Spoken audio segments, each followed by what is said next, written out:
Welcome to Spirit Message Monday, where, as a hummingbird feeds out of the feeder right beside my living room window,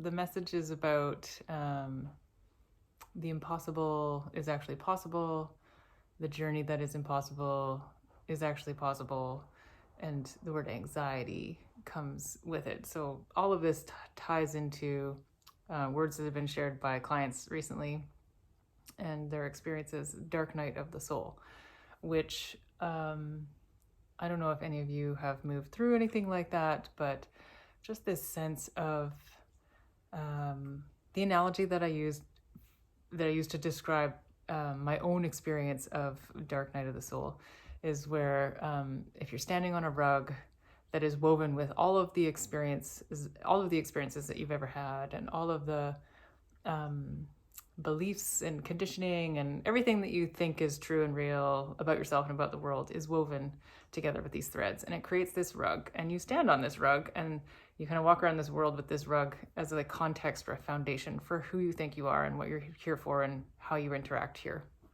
And during my own dark night of the soul, there was this ripping away of that rug, and with that I felt very unstable and very ungrounded, and had to discover a lot of things about myself that I did not know. By simply having that rug removed, it created a lot of space for things that I didn't think were true are now I see in a very different light, one being spirit. So that very unsettling time brought me much in terms of gifts. I literally wouldn't be sitting here talking to you or allowing spirit to come through me to offer you a message if it wasn't for that dark night of the soul journey that I took. And so there's a lot of that is coming up in the last week or two. I alluded to that a little bit with Spirit Message Monday on the Thanksgiving weekend here in Canada. And so it's still here. There's a flavor of that coming through, more so for my clients than myself, which is very interesting. And so I'm just allowing spirit to show me what to say here. And I see the word anxiety, and they're putting my hand on my belly, just just anxiety and unsettledness and ungroundedness and the shit that has to burn clean for us to make space for that healing and make space for the new beliefs, the new ideas, the growth that truly wants to come and be a part of our existence is it feels yucky as it's rising to the surface. And something that I just shared with a friend of mine this morning was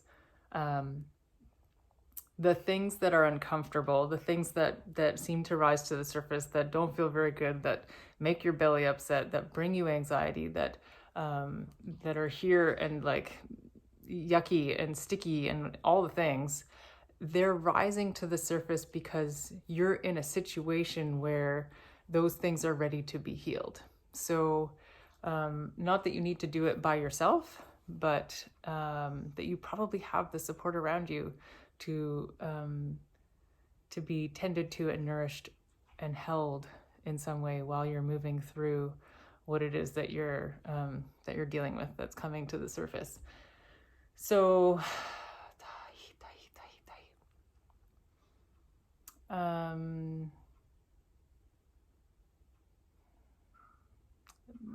spirit is suggesting, they're saying the words, ask for help. So if you're feeling ungrounded or you're feeling unsettled, if you're feeling like life is kind of offering you shit sandwich after shit sandwich right now, can you ask for help? Can you ask those that you trust, that you feel safe with, for some kind of assistance, and asking for what you need and accepting that. And those that are able to offer you support of some kind are typically those who also have been through something similar, or who have the capacity to hold space for you in a way because they've done something like that themselves. And oftentimes we magnetize to each other Because if I'm supporting someone that is moving through something like this, then I have the capacity to heal the same thing within me.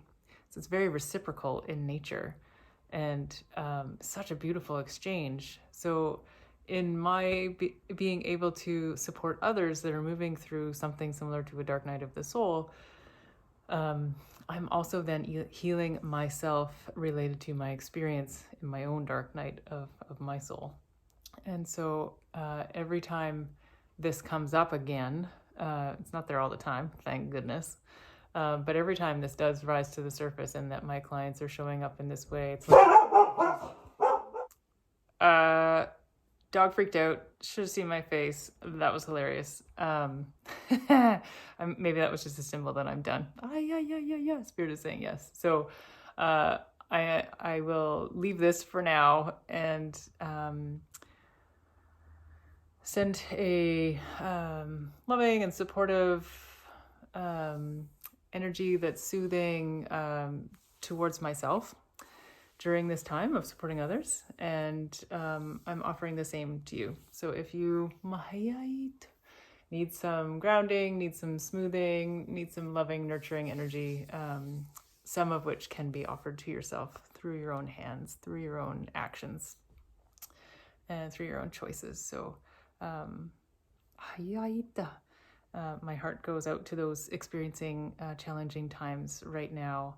And there is one more thing that Spirit was showing me earlier, is that never discount the significance of your presence in someone's life, even if it's just for a moment. Like there's something truly remarkable about just being you and showing up and offering a smile to a stranger, or having tea with a friend, or like your presence for another is very significant. And even if you feel like you're not doing anything, just your presence can be very healing, can be very grounding, and very stabilizing to someone who may feel quite destabilized. So please don't discount your wonderful effect of just your presence, and offering just a hand of support, a listening ear, a cup of tea, whatever it is, to those around you who may be experiencing some challenges, because we never know what's happening for others. And just being able to hold space for another is truly a beautiful thing. So I'm going to leave it at that. Thank you.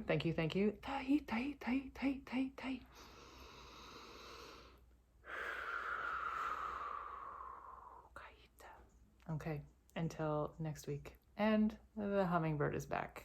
Bada bing.